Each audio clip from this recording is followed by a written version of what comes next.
Yeah,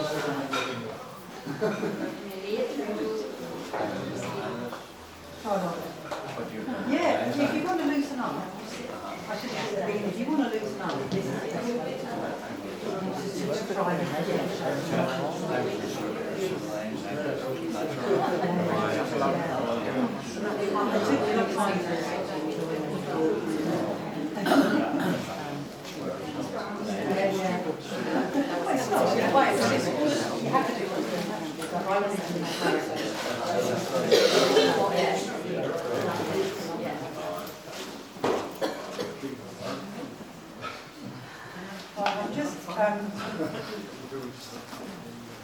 I've just, having had a bit of time away from it, when you come back to it, I can kind of see some of the errors that I've made. So I'm just trying to correct mainly the profile, because I can see that I had the forehead it's still probably a bit too high and going backwards, and too much.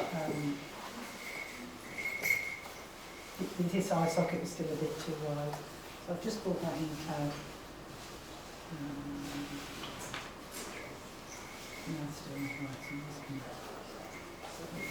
Right, so let's get back on it. So yeah, when I've been away from the painting for a while, the first thing I do is quite often I'll get, if it's still wet, I'll get you can even get a scribe and I'll draw, back into it where I think if I want to take paint away or if I want to mark things. Like I think the centre of my mouth is probably a little bit further over that way. What's a scribe? Well, there's a stick. A knitting needle. Yeah, if we're doing sgraffito, okay.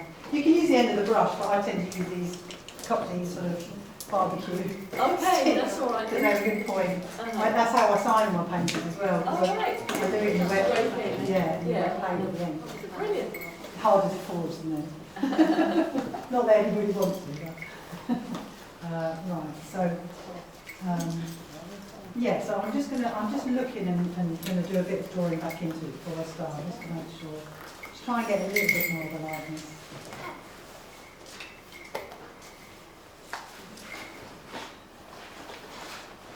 I'm just seeing that. There's something wrong about the mouth. Sergeant said a good portrait has something wrong about the mouth. I think he said something like that. But it bugged me if it's not right. So I will just I'll go through it, sort of modelling each feature as well. Just now in the time we've got left, just talk about it a bit and maybe just show you how I sort of approach the eyes, the nose, and the mouth, and a bit of the ear if we get time. So, looking at the mouth, again, I don't draw a mouth. You're looking for shapes of tone and colour in the mouth, and mainly tone. So when I look on this, I can see, her upper lip is slightly darker. So I might start with the lower lip and look at the shape of this.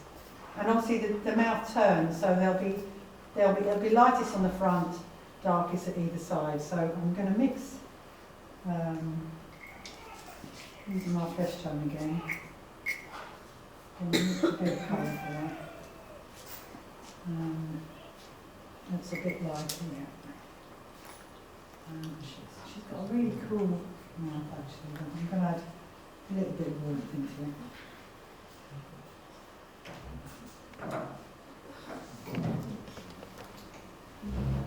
So I'm just looking, she's got a lovely sort of shape over here, and I'm dropping it down from roughly where I think the eye's going to be.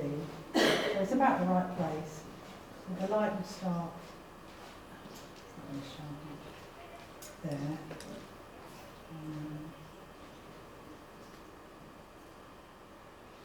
And it comes into there, and then there'll be a lighter.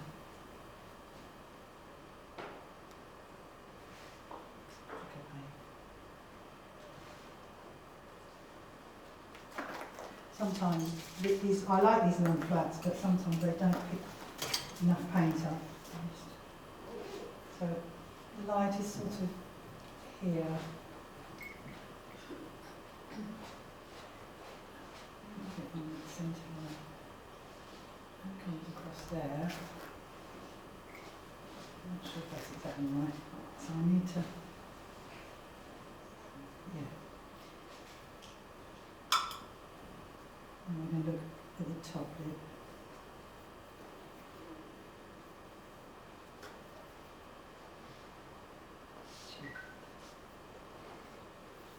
Her top lip's almost a purple, a grey off purple. So.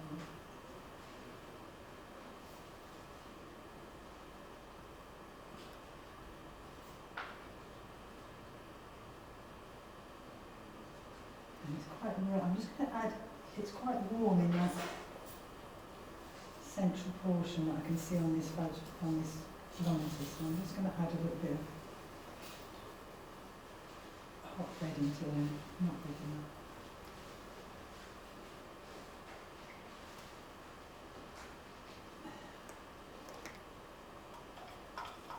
I've moved the mouth over too far. No, it's about right. Just got lovely full lips, so.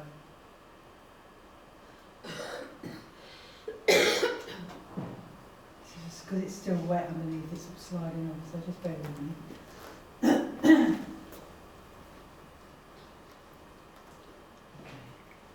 I'm going to get the light on that. I'm going to go to my slightly smaller brushes now. I've gone from using hogs now to, when I start getting into this detail, I tend to use the sort of slightly stiffer, shorter acrylic brushes.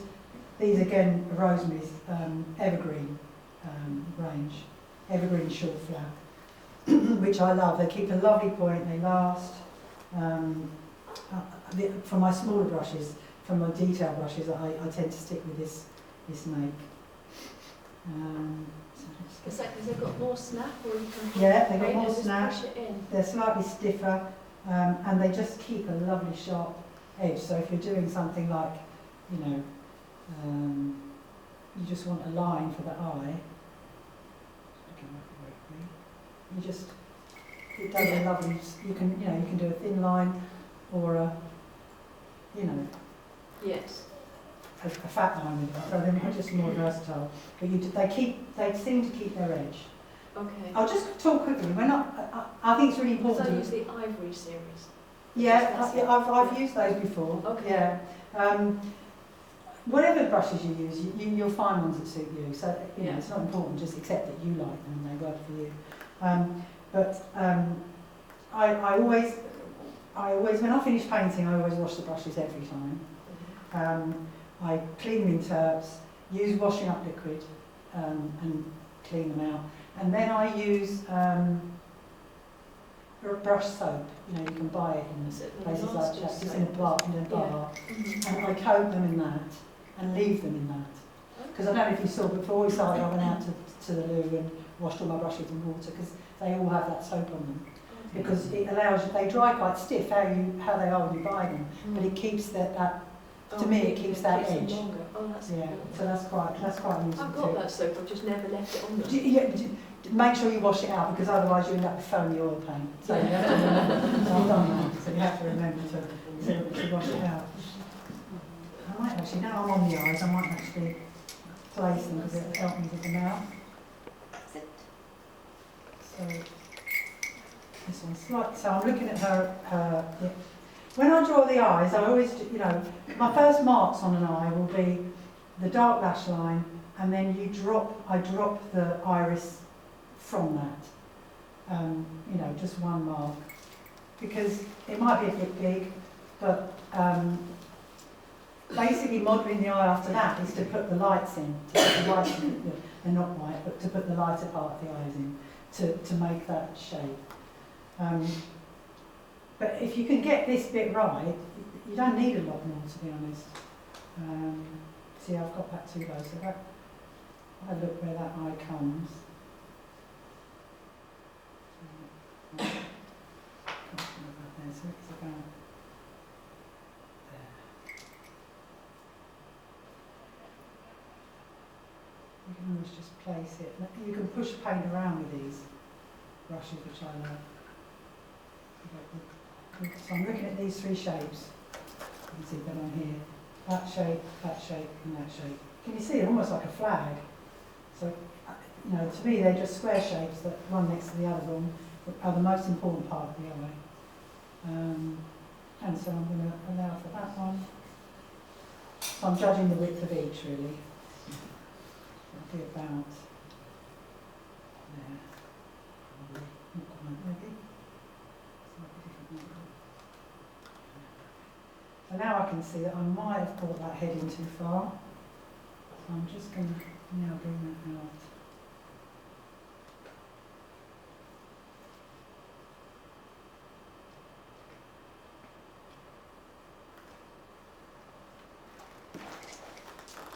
That's perfect.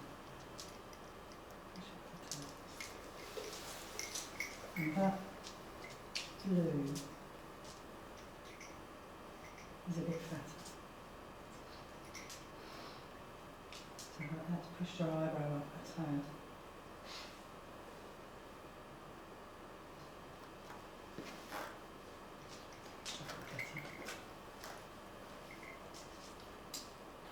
I'm just looking at that angle of that. Actually, it's probably not right. There's a lovely little bit of, so if I just look now, mix up a sort of very light grey for just to place, there's a lovely bit of light, just, I can just see. I might make it a bit darker than that, but that's too big. So you want to pick the brush that sort of does the job. So that's probably about the right thickness. So for that part of her eye, the whites of the eyes are never white. You all know that. And they'll have a, you know, even and the light part of the eye will have a lighter and a darker area. But for which if I'm doing a commission, I get into that level of detail. But for today, I'm just going to put. I should just try and get the shape, the angle right.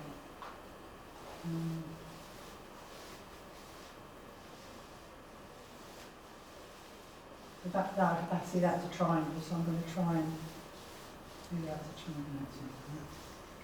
So right here.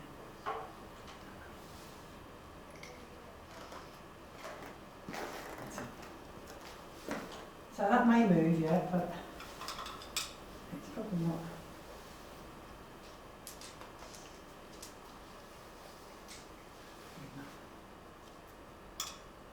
So when I'm looking at the eye, I'm looking for all of these the different shapes, and are they correct? I think actually that blue light on her eyes, on her nose is quite important here.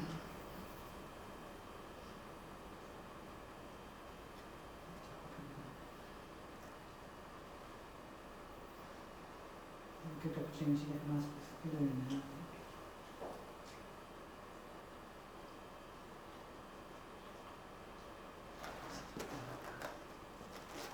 And then darkens up as it goes into that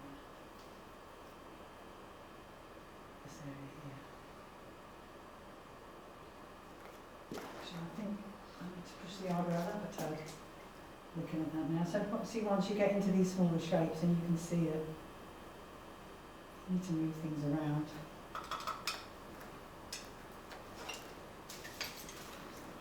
I've got a bit of that light. I'm going to actually lose that eyebrow a bit.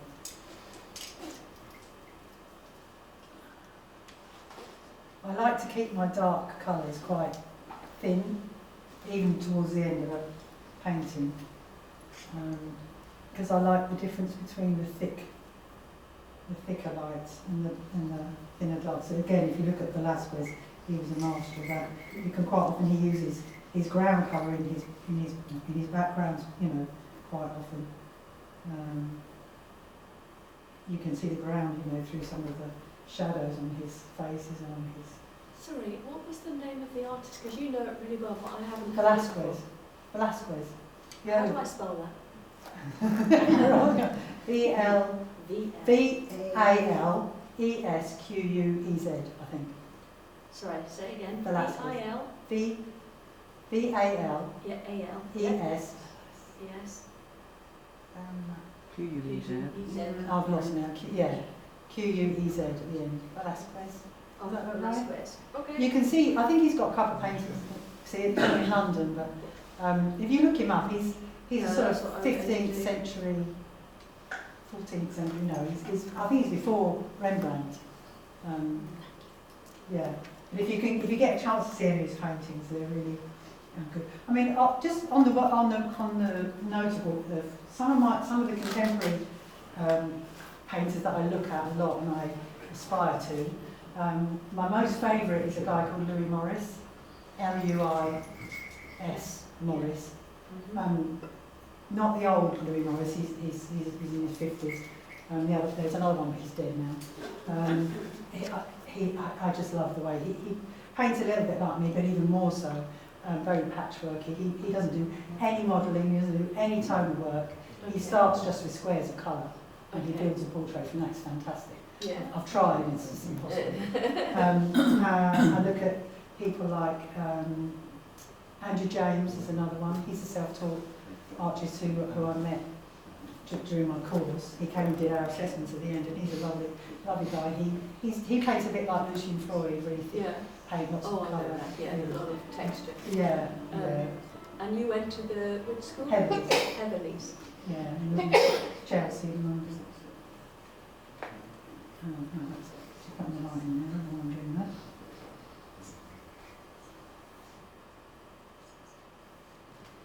So I'm just going to move that railroad up a tab.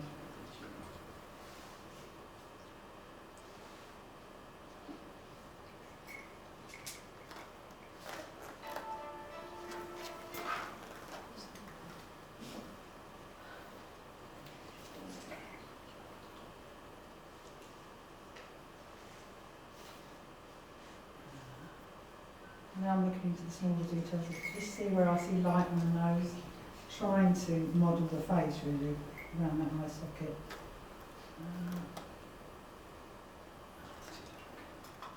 My problem is I get very lazy about cleaning my brushes. And I'll put a mark down thinking it's lined, it comes out dark just simply because I haven't cleaned my brush.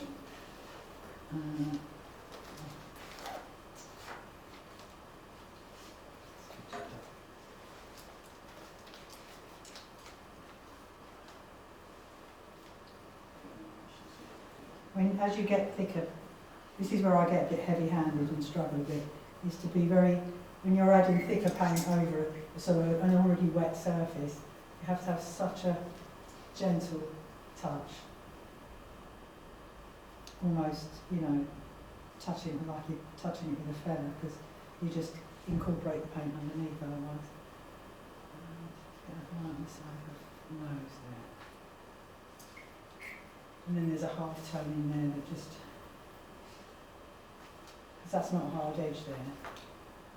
So I want a half tone in there just to stay that in the tone. So I don't think I've got that. Angle of those eyes quite a lot.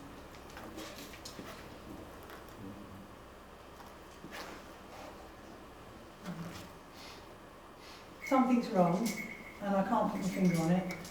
But with the lightness, and it's never quite what you think it is, or quite often. You'll think it's the eyes or something, and it's not. I think the nose is too, I think the nose is too long. So I'm just going to look at some eyes there.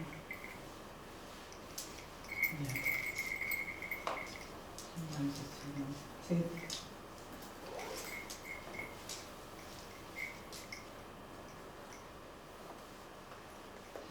push the nose up a tad. I'm going to make them out too long, but that's fine. I can move that up. So this is the time to be doing all this, not once you've got beautiful eyes and beautiful everything, because it's not, it hasn't taken me long to get to this, so to lose the mouth and start again is not a problem.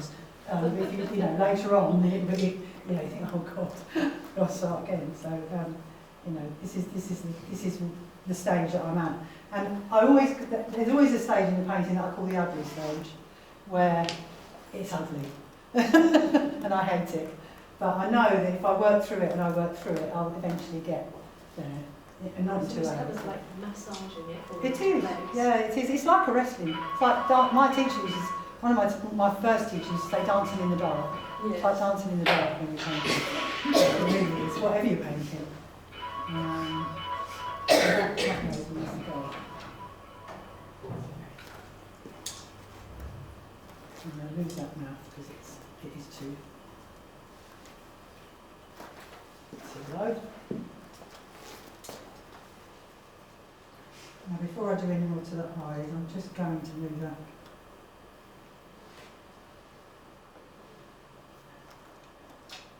Just going to put the mouth where I think it should be now.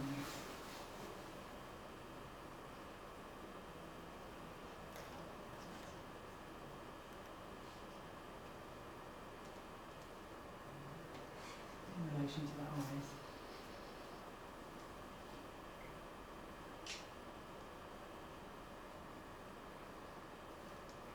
And I always try to make my brushstrokes go in the direction that the form is going. So that I know that upper lip is going in. So it's almost like sculpting it out of a bit of stone, you know.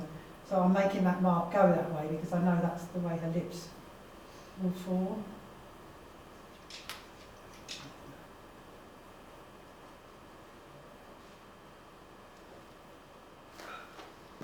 Don't do too much. Let's get the chin, because I think if I get that right on the chin,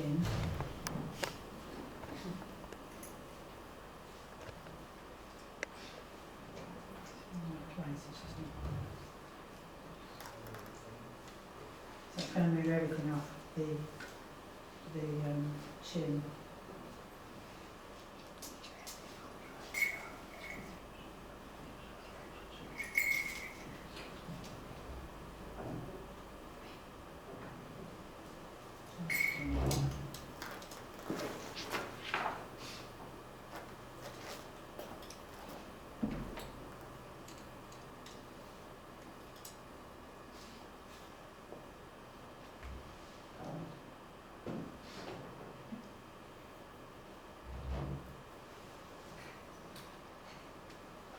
I've got that tone too dark. That whole nose is light, much lighter than the sockets, much lighter than I've got it. And because I'm picking up the dark paint underneath, it's better.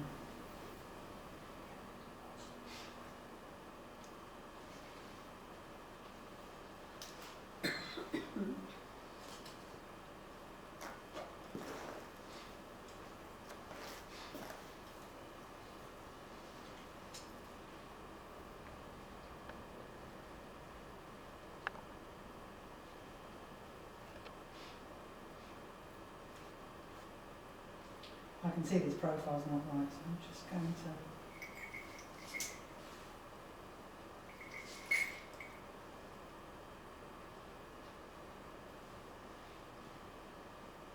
Because I can see that that's almost on the... That dark corner of that mouth is almost on her profile, so...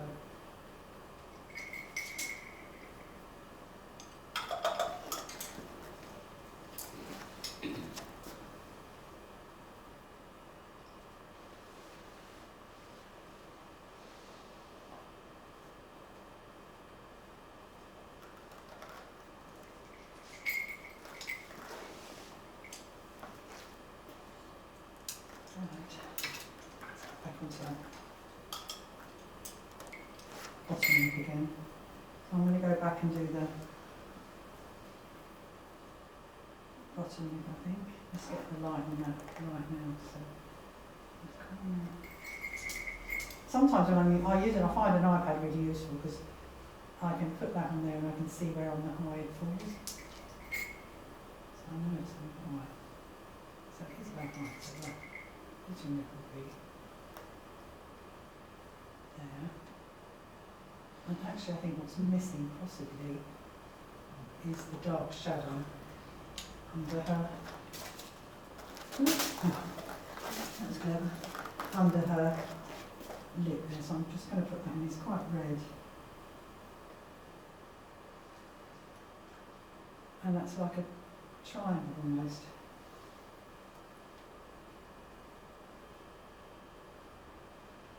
So you were looking for the shapes all the time, Yeah. just the shape, for the Yeah. tonal shapes. That's Yeah. like a very flattened out, that shape there to me is like a very flattened out triangle. Yeah.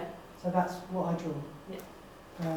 You know, you can soften it off, but just to get it in there, and you can see that shadow under that lip's really important. You can see what difference that makes to the Yeah. face straight away. And I knew there was something, and that's what was missing, and I should have noticed that.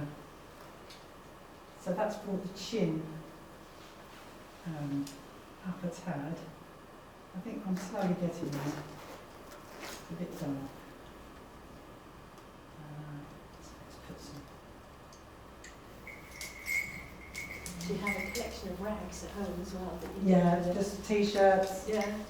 I used to be married, so I had a lot of underpants, like water shoes. I don't have those anymore, so they're just t-shirts now. Painting rags. Yeah. I'm going to push that light up a bit as well.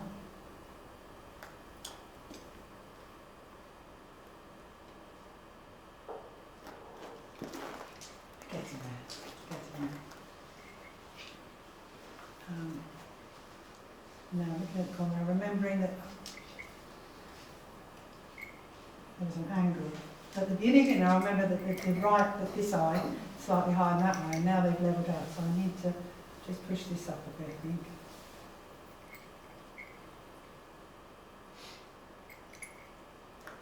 Better? So would you try and do a portrait all in one session? No. Like over 8? You come back Yeah. and you don't think, oh no, I wish the paint's still red. It doesn't dry.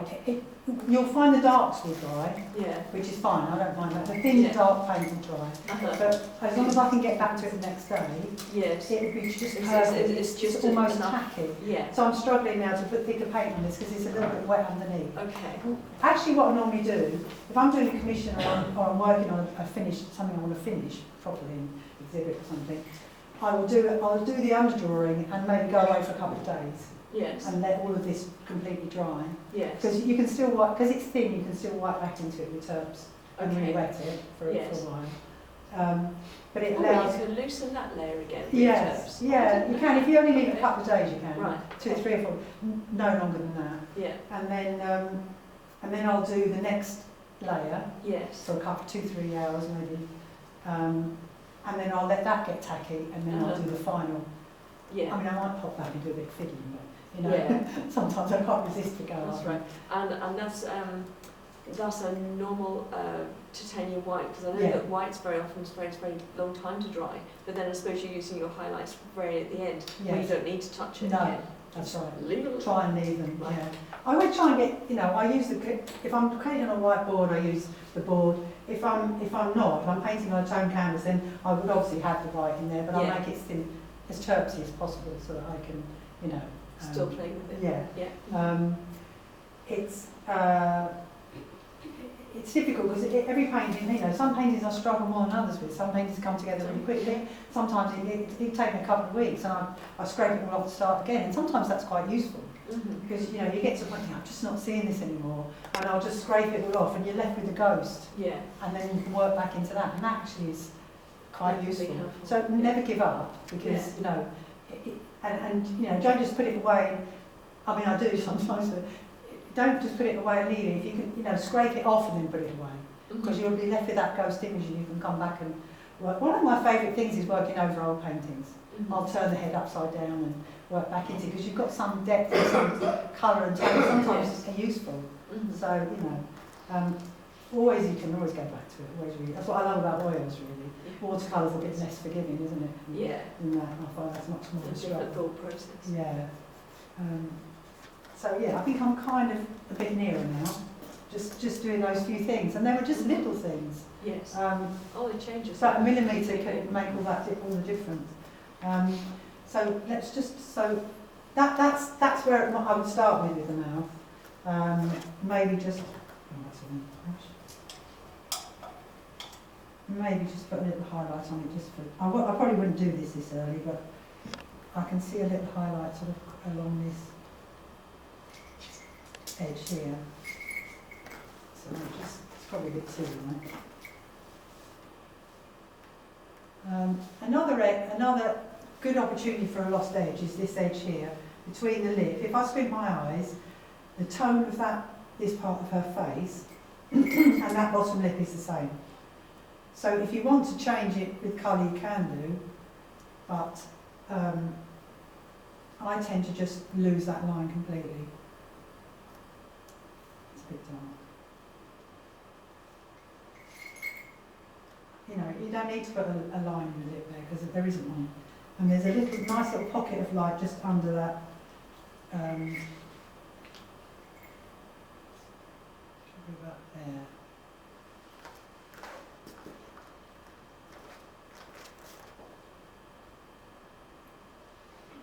It maybe could go a bit lighter, but and then the dark.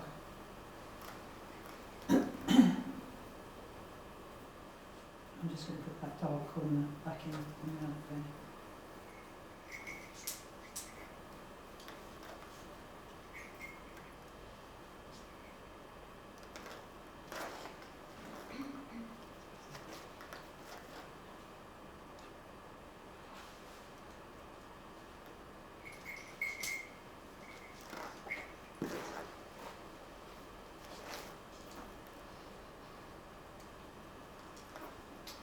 Okay, so I'll leave the mouth there for the time being. I'll just put that dark corner in there because that's fine, I think. Let's just put that there. And it's slightly, I remember the angle so the eyes went slightly, just a tad. It's very easy to over-egg these angles. So it's just slightly lower, this dark spot there, and on the other side. And there's a nice dark in here which I've lost, which was quite warm, just where the bridge of the nose comes in there. So you can see it now, we're getting into the more tiny marks really, that make that difference. And as long as everything's pretty much in the right place, it's the tiny marks that will make it. So let's just do a little bit on there. So we've done that, let's do the nose. Still got a bit about the nose. So we're looking up slightly at her nose, so there's a shadow under the nose. I haven't put the nostrils in yet because I'm not sure where they're going to go yet. So I'm just going to put that shadow under the nose in. And if I squint my eyes, it's probably about the same tone as the bottom lip. And it's a kind of M. If you think of it's an M. The shadow on the nose there. No, that's not the right place. So that goes up. That one there. And it comes, and then the nose comes in that angle and back that way. And then we've got the cool, almost the nasal cleft sits. Not too far back. So again, I'll just run the horizontal line up. Around there, yeah. No, it's probably about right.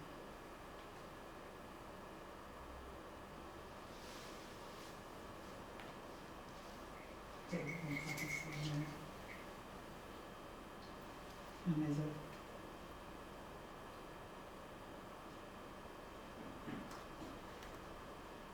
marker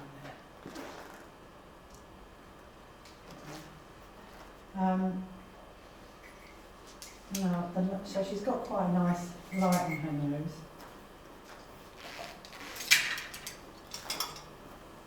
Which I've lost. Which will model the, so you're thinking you've got this side of her nose is facing the light. There's some light from the top which is on the bottom, but it's just not as strong as the daylight that's coming from there. So I can see sort of there's a bit of a tone there, there's a highlight there, the same tone, just a thin sliver there, and then a slight highlight on the edge where the light from above is catching. So I'm going to get the bigger shapes in first. So we'll just go for this coming up here, which is not a lot different to what I've got already.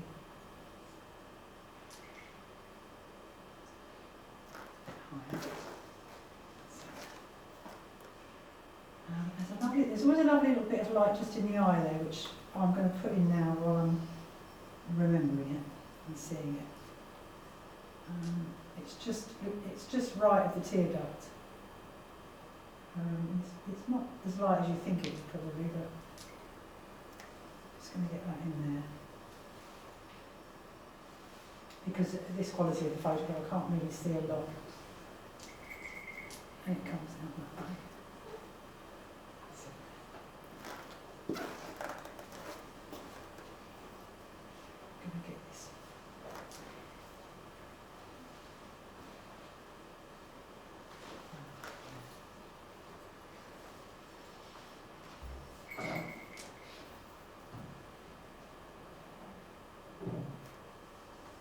She's pretty sad now.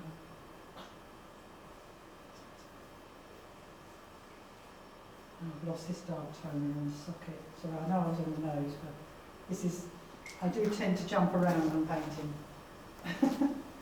Right, let's get back to the nose. So, a bit of the flesh colour.